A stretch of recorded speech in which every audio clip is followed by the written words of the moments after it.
Çətin görsənən olduqca maraqlı bu məntiq tapşırığında yuxarıdakı sıradakı 3 ədədin bu verilmiş fiqurlarla necə verilən ədədləri aldığını və məchul ədədləri tapılmağı tələb olunur.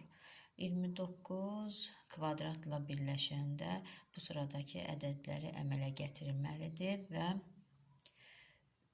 9-dan 2 çıxaraqsa 7, 7-ni 2-yə vuraqsa 14 alınır. A-nın yerindəki ədəd isə 7-dən 1 çıxsaq 6, 6-nı 2 qatı 12 edir. Yəni, verilmiş ədədin ikincisindən, ikinci rəqəmindən birincini çıxaraq 2 qatını tapırıq.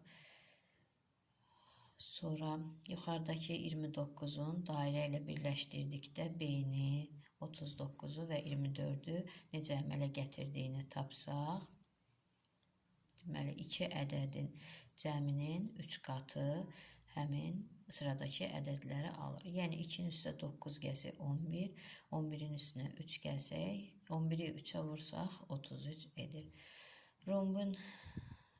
Rombla birləşəndə alınan ədədlərə nəzər saldıqda isə, deməli, verilmiş ədədlərin rəqəmlərinin hasilinin üzərinə 1 gəlsək, məchul ədədi tapırıq. 2 dəfə 9-un 18, 18-in üzərinə 1 gəlsək 19, 4 dəfə 9-un 36, 36-nın üstünə 1 gəlsək 37, 1 dəfə 7-nin 7, 7-nin üzərinə 1 gəlsək 8.